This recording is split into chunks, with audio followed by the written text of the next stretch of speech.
welcome to the deep dive. Before we get started, please take a quick second to just like and subscribe to the platform you're listening on right now. Yeah, it really helps us keep bringing you these in-depth explorations. It really does. Yeah. So look, let's get right into it.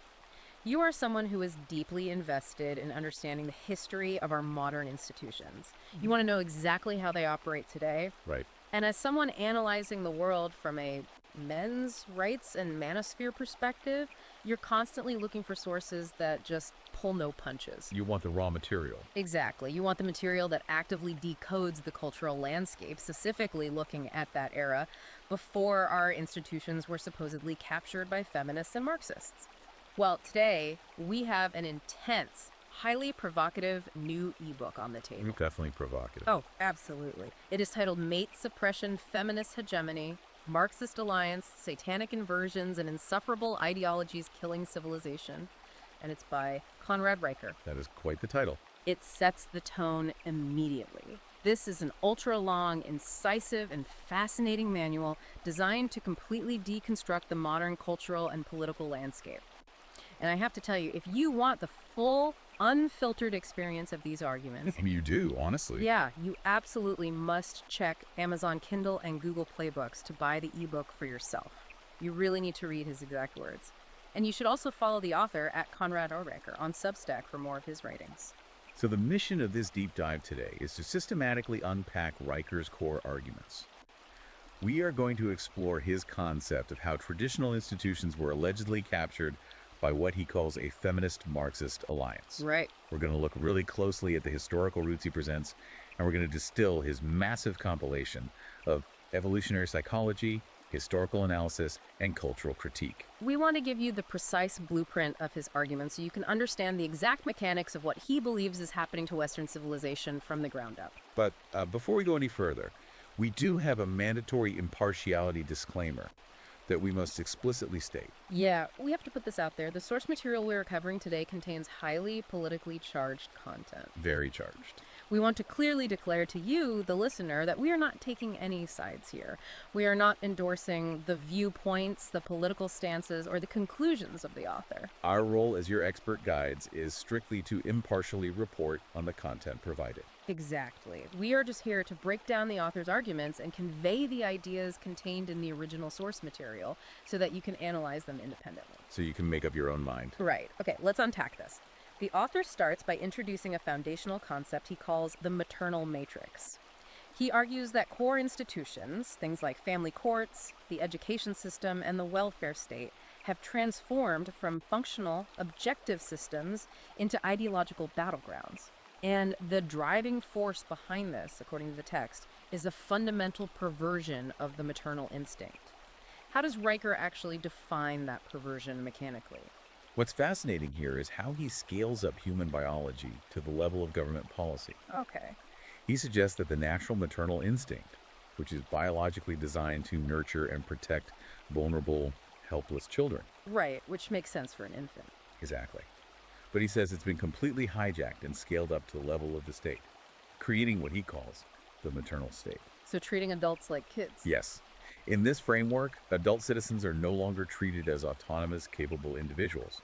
Instead, they are treated as helpless infants who require constant coddling, absolute safety, and protection from even offensive words. Wow. But there is a really dark side to this dynamic in Riker's view. To maintain this hyper-nurturing environment for the infants, the state needs an enemy. It needs a monster under the bed. Exactly. So, successful, productive men are framed as predators who must be heavily taxed, heavily regulated, and socially penalized to fund and protect the vulnerable. Okay, so if the state is acting as this overbearing mother, how does Riker say that actually plays out in real life? Like, does he have a concrete example of this penalization in action? He uses the family court system as his primary and honestly perhaps most devastating illustration. Yeah, that's a big one in this space. Riker claims that the traditional legal standard, which is supposed to be the best interest of the child, has been completely abandoned in practice. Replaced by what? In its place, he argues, is a system of default maternal preference. The text describes scenarios where highly competent, loving, and involved fathers are systematically stripped of access to their children simply because the institutional framework inherently pathologizes masculinity as a baseline danger. That seems like a massive structural claim. How does he justify the idea that the system itself is rigged against them financially beyond just custody time? He points to the mechanics of child support calculations. According to the author, these calculations frequently function less as provision for the child and more as punitive wealth transfers. Punitive. Yes, they are designed, in his view, to drain men of their accumulated resources and future earnings, notably without requiring any rigorous accountability or auditing for how the recipient actually spends that money. So no receipts required. None. The state, acting as the enforcer for the maternal matrix, ensures the transfer of wealth from the male predator to the female victim, regardless of the actual nuances of the relationship or the individual character of the father. This brings up another term he focuses on heavily when discussing domestic policy. I've heard the term Duluth model thrown around a lot in these discussions. Mechanically, what is the author actually criticizing here when it comes to domestic violence policy? To really understand Riker's critique, we need to define the Duluth model. It was developed in the 1980s in Duluth, Minnesota, and it basically became the foundational framework used by police departments, courts, and intervention programs across the entire Western world. The default operating system. Right.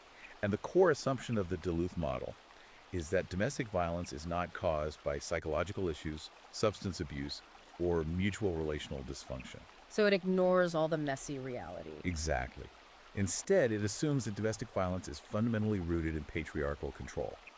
It operates on the ideological premise that men use violence to maintain power and control over women, casting men as inherent perpetrators and women as inherent victims. So he's arguing it's an ideological framework rather than an empirical, psychological one. But how does he square that with actual crime statistics? Well, that is exactly where he levels his heaviest criticism. The author condemns the Duluth model as a fraudulent engine because it ignores reality. He brings the receipts. He does. He contrasts this ideological model directly with data from the Centers for Disease Control and Prevention, the CDC. Right. Riker states that comprehensive CDC data, specifically regarding intimate partner violence, shows that women initiate domestic violence at similar and sometimes higher rates compared to men. Higher rate. Yes, particularly in non-reciprocal domestic violence situations. Wow. Yet, because institutions operate on the Duluth model software, the male is almost always the one arrested and removed from the home, regardless of who initiated the conflict. So the argument is that the institution's operating system simply cannot compute the idea of a male victim or a female aggressor. It throws an error code, essentially. Right. And according to the text, it doesn't stop at family courts or police responses. He takes this exact same analytical lens to university campuses, specifically targeting Title IX's courts. Yes. So Title X was originally about equal funding for men's and women's sports and education. Right, sports scholarships, that kind of thing. But Riker details how, over recent decades, it evolved into an internal, quasi-judicial system on college campuses to handle accusations of sexual misconduct. He argues that within these campus tribunals, the absolute bedrock of Western legal tradition, which is the presumption of innocence, Right. has been entirely erased, Replaced by what? replaced by what he terms a presumption of patriarchal guilt. He writes extensively about young men facing accusation-based convictions where standard rules of evidence do not apply. Because it's not a real court. Exactly. In a real court, you need physical evidence, cross-examination, and a high burden of proof. In Title IX proceedings, Riker argues, convictions are often secured through unverified testimony and emotional intensity alone. So the feelings matter more than the facts. Precisely. The male student is effectively treated as an inherent threat, stripped of due process, and expelled based on a framework that prioritizes the accuser's subjective feelings over objective fact-finding. When you look at these institutional policies through Riker's framework, it completely inverts the narrative. Because the mainstream media and university administrators typically frame these Title IX changes or domestic violence policies as acts of societal compassion. As progress. Right, as necessary steps to ensure safety and equity. But Riker is reframing them entirely as mechanisms of gynocentric control. He views them as deliberate tools. Deliberate tools designed to dismantle male agency, bypass traditional legal protections, and institutionalize female authority through the sheer force of state power. And if we connect this to the bigger picture, it requires an entirely new operating system to convince a society to abandon the presumption of innocence. You can't just change the laws. You have to change the mind. You have to change the way people think and communicate. And that leads directly into his analysis of language. Here's where it gets really interesting. Riker argues that language is the operating system of human civilization, and he makes the bold claim that this operating system has been intentionally hacked to install what he calls a virus of victimhood. A virus of victimhood, yeah. How does he explain the mechanics of this linguistic hack? Well, he refers to these linguistic manipulations as satanic inversions. That's a strong phrase. It is. Now, he isn't using the term satanic in a strictly literal theological sense, but rather as a metaphor for the ultimate deception. Turning something into its exact opposite. Exactly. What he means by this is that traditional virtues, objective truths, and logical definitions have been flipped upside down. The core mechanism of this hack is a massive cultural shift from logos to pathos. Let's define those terms for clarity, because they are so crucial to his overall argument. Absolutely. So logos represents reason, logic, empirical data, and objective truth. The facts. The facts. It's the foundation of the scientific method and traditional legal systems. Pathos, on the other hand, represents emotion, subjective feeling, and personal appeals. Okay. Riker argues that modern culture has systematically assassinated logos and elevated pathos to the highest level of authority. This is what is now commonly referred to as lived experience. Ah, lived experience. You hear that everywhere now. You do. And in this new linguistic reality, subjective emotional reasoning is treated as unassailable truth, and it is elevated far above hard statistics or logical debate. That perfectly sets the stage for how he deconstructs some of the most dominant buzzwords of our era. He goes straight into the concept of the patriarchy. How does he dismantle the mainstream definition of that word using logos? He points out the profound paradox at the heart of the concept. The mainstream narrative claims that we live in a patriarchy, which is defined as a male-run, oppressive system intricately designed by men for the explicit benefit of men at the expense of women. That's the standard definition. Right. But Riker argues that if you look at the empirical data, the logos, this narrative collapses immediately. What data does he pull to support this? Well, he notes that men account for a staggering 93% of all workplace fatalities. 93%. Yeah. They're the ones dying on oil rigs, in coal mines, on logging sites, and in construction to maintain the infrastructure of civilization. The dangerous jobs. Furthermore, he points out that men completely dominate homelessness statistics, making up the vast majority of people sleeping on the streets. And perhaps most tragically, he cites that in 2022, the male suicide rate was 3.9 times higher than the female rate. Almost 4 times higher. Yeah. So Riker argues that if this society is truly a patriarchy designed to benefit men, it is the most incompetent, poorly run, oppressive system in human history, because its primary outputs seem to be male suffering, extreme danger, and disposability. So you're saying his argument is that the top 0.1% of men might hold CEO positions, but the term patriarchy is weaponized to make the average man who is struggling to pay rent or working a dangerous physical job feel responsible for systemic oppression. That's exactly it. And then he applies this same linguistic scrutiny to the term toxic masculinity. This is a phrase we hear everywhere, from HR seminars to Gillette commercials. How does Riker view this specific term? The author believes toxic masculinity is a brilliant but destructive verbal Trojan horse. A Trojan horse? Yes. He argues that it is used to pathologize the innate evolutionary traits that built civilization in the first place. Characteristics like deep competitiveness, stoicism in the face of hardship, assertiveness, and physical risk-taking. The things that used to be considered virtues. Exactly. They are rebranded as a phantom illness or a societal poison. The goal, according to Riker, is to make men feel fundamentally defective for their natural biological drives. Does he point out a double standard here? A massive one. He notes a glaring asymmetry in modern language. While male traits are heavily policed and pathologized, female-coded behaviors are given a complete free pass. Like what? Well, he says there is virtually no mainstream institutional discussion of toxic femininity. Behaviors like covert social aggression, reputation destruction, emotional manipulation, or weaponized crying are rarely addressed as systemic issues, whereas the male instinct to simply compete is labeled as toxic. He also unpacks phrases like mansplaining and believe all women. These are often presented as tools for enlightenment or social justice. How does Riker categorize them? He views them strictly as linguistic traps designed to shut down logical debate. Okay, how does mansplaining do that? Mansplaining, he argues, is a mechanism designed to terminate dissent. If a man attempts to communicate facts, use logic, or correct a factual error, the term mansplaining is deployed to frame his very act of speaking as an act of patriarchal aggression. So it attacks the speaker, not the argument. Exactly. It attacks the speaker's identity rather than the substance of his argument, allowing the opposing party to dismiss his data without ever engaging with it. And what about believe all women? In his view, believe all women is perhaps the most dangerous of the satanic inversions. He argues that it weaponizes human empathy against objective evidence. Because it sounds compassionate. It sounds incredibly compassionate, but he says it demands that society bypass the justice system, presumption of innocence, and empirical investigation in order to enact digital lynch mobs based on accusation alone. It codifies pathos, the emotion of the accuser, as absolute law. If I understand Riker's argument, this level of sophisticated linguistic manipulation isn't just happening organically. People didn't just wake up one day and decide to invert the definitions of truth and justice. No, it's very deliberate in his view. Which moves our discussion from how words are used to who is orchestrating their use. And that brings us to a dense historical section of his book that he titles The Unholy Marriage of Marxism and Feminism. This is really crucial for understanding the intellectual history behind his claims.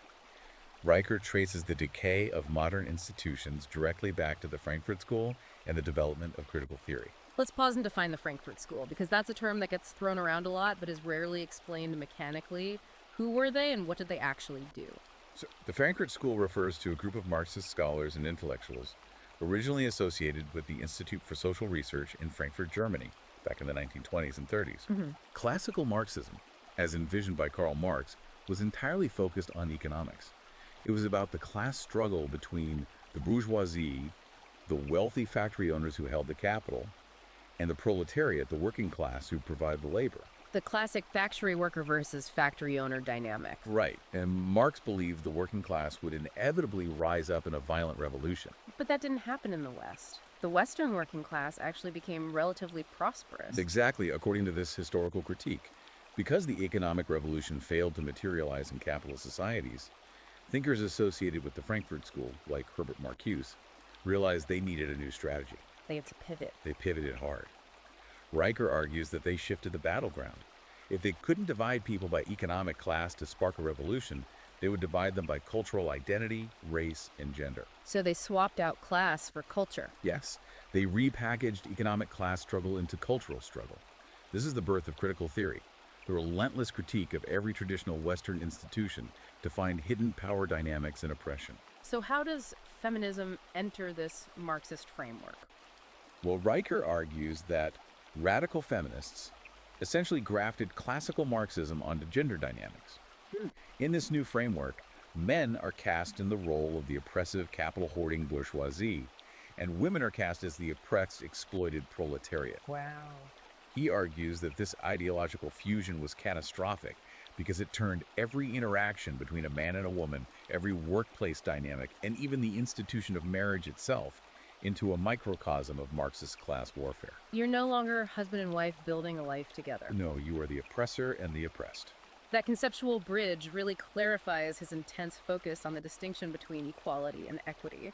These words are often used interchangeably in corporate settings today, but Riker draws a massive, massive line between them. Yes, the distinction is paramount to his argument. Equality, in the traditional classical liberal sense, meant equal opportunity. It meant everyone gets to start at the exact same starting line, and the law treats everyone blindly. But Riker argues that equity is a Marxist collectivist fantasy. Equity demands equal outcomes. It demands that everyone finishes the race at the exact same time. But the only way to ensure everyone finishes a race at the same time is to put weights on the fastest runners. That is precisely his point. To achieve equal outcomes in a society of naturally unequal talents and drives, you have to ultimately punish excellence and reward mediocrity. The state has to intervene. The state must constantly intervene to tear down the high achievers. He uses a very specific real-world example to illustrate this, the Oregon Department of Education. What happened there? Riker points out that they recently dropped essential math and reading proficiency standards as a requirement for high school graduation, specifically in the name of fairness and equity. So instead of figuring out how to elevate struggling students to meet the standard, they just removed the standard entirely so everyone mathematically succeeds. Yes. Riker views this as profound educational malpractice, disguised as compassion. By removing objective standards of merit, you infantilize the students and degrade the overall competence of society. It's the maternal matrix again. It's the maternal matrix In action, prioritizing the emotional comfort of not failing over the rigorous, sometimes really difficult process of actually learning and achieving. What's essential to understand about Riker's view of this Marxist-feminist alliance is the massive hypocrisy he sees at its core. He argues that this alliance thrives on a profound contradiction. A huge contradiction. Right. On one hand, it demands vast collectivist resources. Things like state-funded childcare, aggressive wealth redistribution, universal basic income, and massive welfare systems. Yeah. But on the other hand, it simultaneously celebrates hyper-individualistic liberation, promoting the rejection of traditional family structures, marital duties, and community responsibilities. It's a have your cake and eat it too ideology, according to the text. He paints a picture of a movement that wants the state to step in and act as a surrogate provider, heavily taxing the excess productivity of the very men they culturally demonize, all to fund a lifestyle devoid of traditional obligations. They want the safety net of collectivism without sacrificing the autonomy of individualism. Exactly. When you look at modern human resources departments and diversity, equity, and inclusion, or DEI initiatives through this specific Marxist feminist lens, suddenly those mandatory corporate seminars look very different. They're not just seminars. Right. Riker's essentially saying that these aren't just benign HR policies meant to make people feel nice. They are the active enforcement arms of an ideological takeover, specifically designed to reverse meritocracy and enforce equity at the expense of competence. To really grasp the depth of his critique and why he believes these modern systems are so destructive, we have to look backward.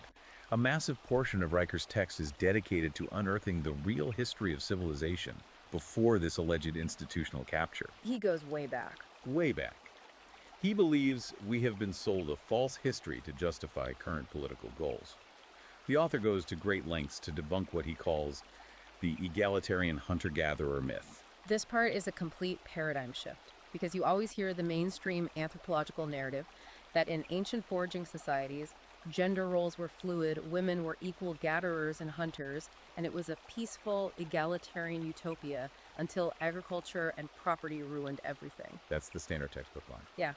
But Riker says this is an ideologically motivated fabrication. How does he debunk it? He brings the receipts, relying heavily on empirical data again. He sets a comprehensive 2023 meta-analysis of 63 foraging societies, which was published in Evolutionary Human Sciences. And a meta-analysis, for clarity, is a study that aggregates the data from dozens of other studies to find the overarching statistical truth. Right. It's the big picture data. The data from this massive review, Riker says, proves unequivocally that men's hunting provided the vast majority of calories necessary for human survival and brain development. What are the specific numbers he looks at? He points out that the analysis showed men provided between 68 to 90% of the total energy intake in every single foraging society studied. 68 to 90%. That's huge. It is. He highlights the Ig tribe of Paraguay as a prime example. In the dense jungles of Paraguay, hunting monkeys or peccaries is extremely high-risk, high-reward labor. Very dangerous. The data showed that Achaeans hunting provided 87% of the total calories for the tribe. While gathering provided a baseline of survival, it was the massive calorie surplus from the meat provided by men that allowed for human flourishing. Furthermore, the best hunters had the highest reproductive success. So Riker is essentially saying that while the tribe might have been gathering tubers, it was the men taking the massive, high-stakes gamble of facing down dangerous game. Exactly. And that male specialization, that physical risk-taking, and that protective drive were the actual evolutionary drivers of human progress. It wasn't an egalitarian utopia. It was a highly specialized, interdependent system where male physical sacrifice was paramount. Exactly. And because the facts don't align with the feminist narrative, Riker claims academia has tried to invent new evidence. Like what? Well, he tackles the anthropological theory of the Venus figurines. These are those small, Paleolithic statues with exaggerated female proportions that are constantly cited in university courses as proof of ancient matriarchal societies that worship fertility goddesses. Yeah, you see those in every intro to anthro class. How does he frame these figurines? He frames the matriarchy interpretation as an outright academic fraud. He points out a glaring archaeological fact that is often omitted in introductory classes. What's jizz? Most of these figurines were actually found discarded in ancient garbage pits alongside animal bones and refuse. Wait, really? In the garbage? Yes.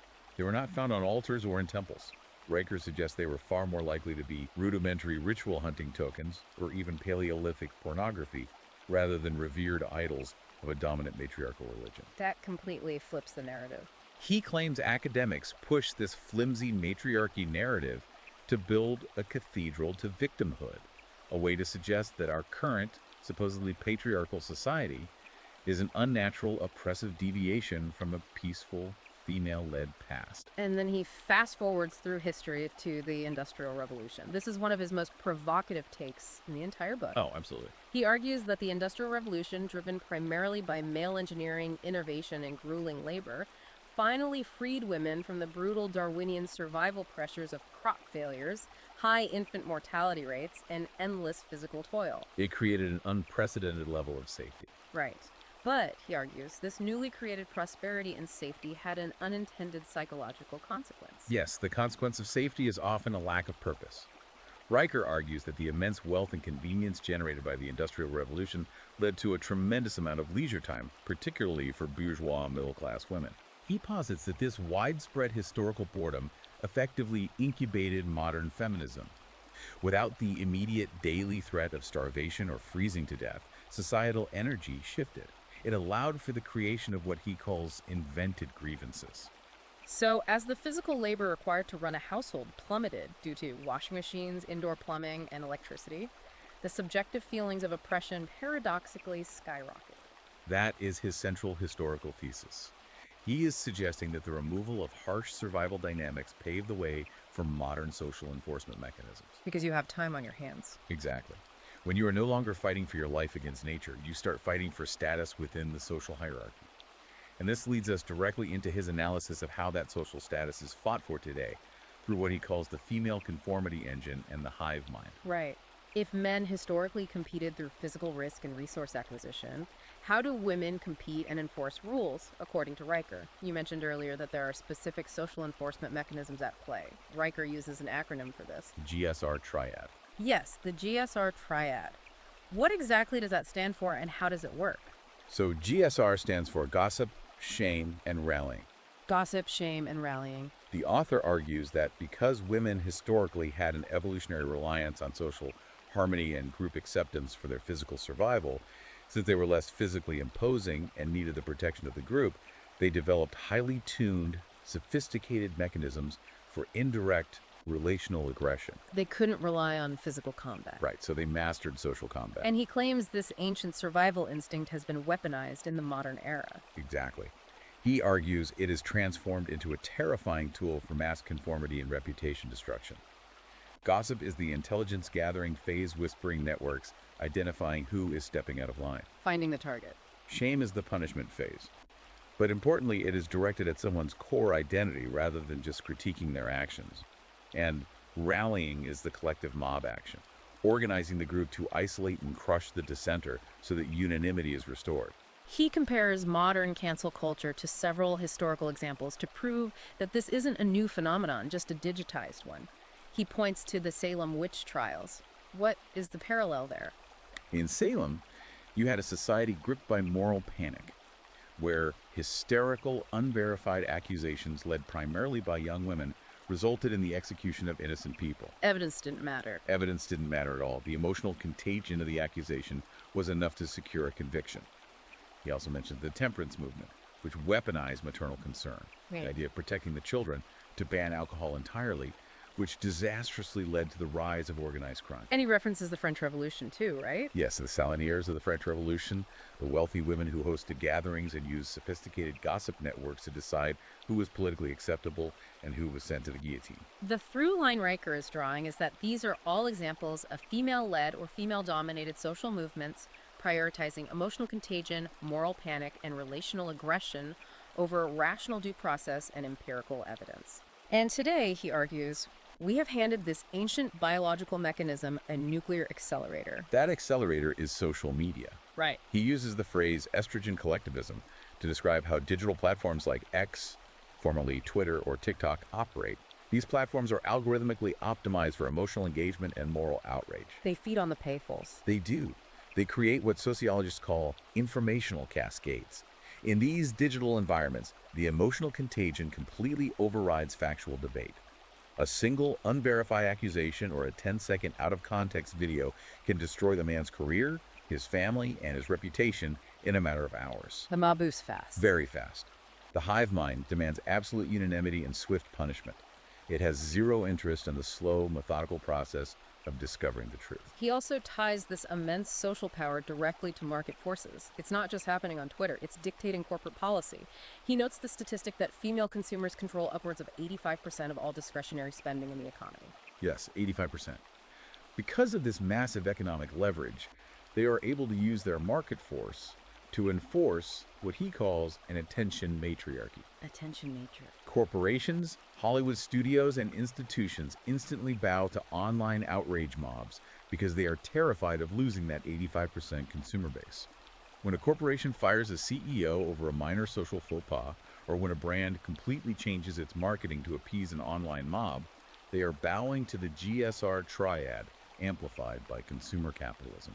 This reliance on emotional outrage over logic and the demand that society cater to subjective feelings transitions into what is easily one of the most controversial, uncompromising claims in the entire book. The pathologization of society. Yes. The author explores the idea that leftist and feminist ideologies aren't just flawed political theories, but are inextricably linked to clinical mental illness and personality disorders. This is a really heavy section. He enters the concept he calls the cry-bully paradox. Cry-bully paradox. It's the observation that in our modern society, victimhood has become the ultimate currency.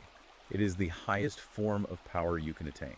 The paradox is this: the weaker, more oppressed, more marginalized, and more emotionally fragile someone claims to be, the more authoritarian force, institutional backing, and punitive power they are allowed to wield against others. So if I claim to be utterly traumatized by a word you used, HR will step in and fire you. Exactly. My fragility is my weapon. It's an incredible inversion of traditional power dynamics. How does he back up the claim that this is actually linked to mental illness? He leans heavily on clinical statistics again. Yeah. He highlights data from the DSM-5, which is the standard classification of mental disorders used by mental health professionals. Okay. He notes that borderline personality disorder, or BPD, is diagnosed up to 3 times more often in women than in men. He then draws a direct clinical comparison between the hallmark symptoms of BPD and the modern behavior of radical activists. What are the specific BPD symptoms he maps to activist behavior? So BPD is characterized by black and white thinking. You are either entirely good or entirely evil, with no nuance. Sound familiar. Right. It also involves extreme emotional volatility, identity disturbance, a frantic fear of abandonment, and frequent displays of inappropriate, intense anger. Okay. Riker argues that when you see an activist screaming in the face of a college professor, claiming that different political opinion is literal violence, you are not witnessing a political debate. You are witnessing clinical-grade emotional ability weaponized as moral superiority. He also talks about a narcissism epidemic sweeping through culture. He views the modern Karen phenomenon, where we see endless videos of women weaponizing tears, screaming at minimum wage workers, and calling the police over minor perceived inconveniences, as symptoms of a deeply sick society. Yes. He extends this to the demand for campus safe spaces, categorizing them as adult temper tantrums. But he says these tantrums are shielded by something very specific. They are shielded by a therapeutic vocabulary. This is critical insight from the book. Think about how words like, I feel unsafe, that's triggering, my truth, or I'm setting boundaries, are utilized in modern corporate or academic life. Yeah, they're everywhere. Riker argues these terms are deliberately used as conversational kill switches. Let's play that out as a hypothetical. Say we are in a corporate meeting discussing a new policy. I present empirical data showing the policy will cost the company millions. You don't have data to refute me. So instead of arguing the facts, you say, your tone is making me feel unsafe. Exactly. According to Riker's framework, in that moment, the logos of the room is dead. Just killed on the spot. Completely. By invoking the therapeutic language of safety, you have bypassed logical argumentation entirely. You have forced the entire institution to stop looking at the financial data and start catering to your subjective emotional state. The person who claims to be unsafe wins the argument by default, effectively bullying the room into submission through their stated fragility, hence the cry bully. And according to Riker, this emotional dysregulation, this elevation of pathos over logos, isn't just ruining corporate discourse or making universities insufferable. No, it's much worse than that in his view. He says it is physically destroying the future of the human species. And that brings us to a stark, terrifying section of his book. his warnings about demographic winter, and the crisis of fatherlessness. The author unpacks the grim reality of falling birth rates across the entire Western world. He points out that the current fertility rate has plummeted to roughly 1.5 children per woman in many developed nations. 105. Yes, and to put that in perspective, a fertility rate of 2.1 is strictly required just to replace the existing population and keep society numerically stable. So we are far below replacement level. Very far below. Yeah. He doesn't mince words here. He calls this mathematical reality civilizational suicide. Who does he blame for this? He places the blame squarely on the feminist Marxist alliance. He argues that second and third wave feminism sold women a massive generational lie, which the lie that climbing the corporate ladder, answering emails for a multinational conglomerate, and achieving boss babe status is inherently more fulfilling and meaningful than motherhood and building a family. The result being what he calls an empty cradle crisis. Yes, the empty cradle crisis. Why? He points out the tragic irony of millions of women intentionally delaying family formation for their careers throughout their 20s, only to realize in their late 30s and 40s that corporate loyalty means nothing. And then what happens? They then spend tens of thousands of dollars going into massive IVF debt, undergoing grueling medical procedures trying to cheat their biological clocks. Riker contrasts this self-inflicted demographic collapse in the West with the high, robust birth rates seen in pro-natalist, traditional, often religious cultures around the globe. His warning is blunt. Very blunt.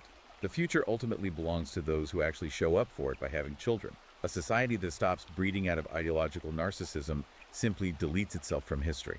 Alongside the empty cradles of women who never had children, he deeply examines the children who are born but raised without men. He views the crisis of fatherlessness not as an accident, but as the intentional destruction of the nuclear family. What are the stats he cites here? The statistics are devastating. He notes that children raised in fatherless homes account for 63% of youth suicides, 71% of all high school dropouts, and represent a massive overrepresentation in the prison system. Those numbers are just staggering. They are. A father in the home is the single greatest statistical protector against poverty and criminality. Yet Riker argues the system actively works to remove them. By removing fathers, he claims, the system creates a fractured, dependent underclass that is deeply reliant on state intervention. And therefore much easier for the maternal state to control. Exactly. And structurally, how do they manage to remove the fathers on such a massive scale? Riker argues that the welfare state acts as a surrogate husband. A surrogate husband. Yes. By providing financial incentives, housing subsidies, and benefits to single mothers, benefits that are frequently reduced or entirely cut off if a working-class man resides in the house, the state effectively incentivizes the removal of fathers from the home. It makes financial sense for the mother to kick the father out. Precisely. It replaces the protective, disciplinary, and providing role of the biological father with a government check. The catastrophic result, according to the text, is generations of boys raised with no masculine role models, prone to gang violence, and generations of girls raised with no protection, prone to early pregnancy and repeating the cycle. It is a bleak, uncompromising picture of institutional capture. So after laying out this massive, systemic, 360-degree critique of the legal system, language, history, psychology, and demographics, what is his solution? He does offer one. Does he offer a way out? He concludes the body of his discussion with a section titled The Manual for Resistance. What are his proposed solutions for men who want to push back against this captured system and reclaim civilization? First and foremost, he discusses the absolute necessity of returning to logos. He demands a commitment to logic, merit, and what Nassim Taleb calls anti-fragility. Anti-fragility. Yes. Riker says you cannot negotiate with a system that inherently hates you, pathologizes your existence, and operates purely on emotional manipulation. You cannot argue with a crybaby. So what do you do? Instead, he advises building parallel institutions, forming strong local networks, and simply exiting the macro systems that penalize masculinity. A key part of his strategy involves education. Not going to a university, but how you train your own mind. He talks about reviving classical education, specifically the trivium. For those who aren't familiar with classical education models, what is the trivium and why does Riker think it's the antidote? The trivium is the foundational structure of classical education, consisting of 3 sequential phases: grammar, logic, and rhetoric. Okay, break those down. First, you learn the mechanics of language, which is grammar. Second, you learn how to identify fallacies and structure a sound argument, which is logic. Third, you learn how to persuade and communicate those truths effectively, which is rhetoric. Why is that so important now? Riker argues that teaching the next generation these specific intellectual skills will act as a cognitive vaccine. It will inoculate them against the emotional manipulation, the satanic inversions, and the linguistic traps used by the ideological left. If you deeply understand logic, you can easily dismantle an argument based purely on someone's lived experience or feelings of being unsafe. He also introduces a fascinating economic concept called the male strike. What does that actually look like in practice? The male strike is a call for men to quietly but firmly refuse to participate in systems that drain male resources, labor, and safety without offering respect, authority, or fair treatment in return. So it's not a riot. No, this is not a violent protest. It is a withdrawal of consent. It means actively avoiding biased family courts by refusing to marry or cohabitate in legal jurisdictions that practice state-sanctioned wealth extraction. And in the workplace, how does the male strike work there? In the corporate world, it means quietly stepping back from toxic corporate environments.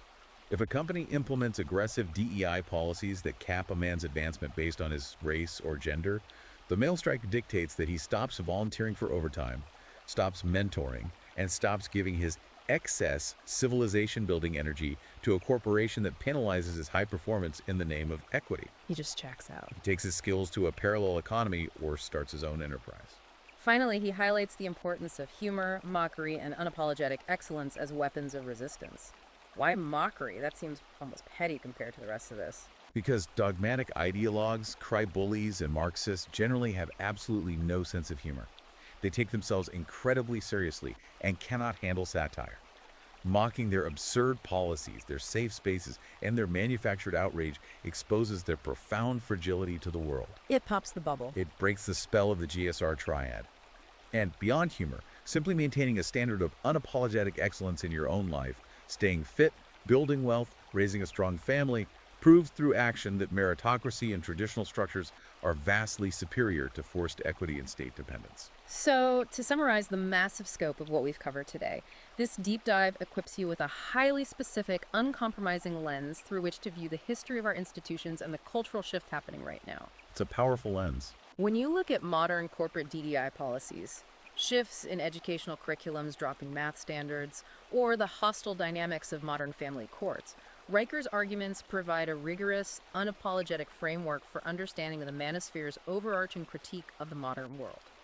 It is the red pill decoded into a comprehensive manual. And we want to leave you with a final provocative thought, something for you to mull over and explore on your own that builds directly on the source material we've discussed today. Lay it on them. We established that the current maternal state, which relies heavily on vast welfare networks, subsidies, bureaucratic DEI programs, and institutional safety nets, requires the continuous productivity, dangerous physical labor, and heavy taxation of the very men it allegedly vilifies. Right. It needs the 93% of men dying in workplaces to keep the lights on and the taxes flowing. So the question is, what happens to the state's infrastructure when the male strike reaches a critical economic tipping point? That's the million-dollar question. If enough highly productive, competent men quietly withdraw their excess productivity, refuse to work the 80-hour weeks for corporations that hate them, and hide their wealth in parallel economies, what happens to the maternal state?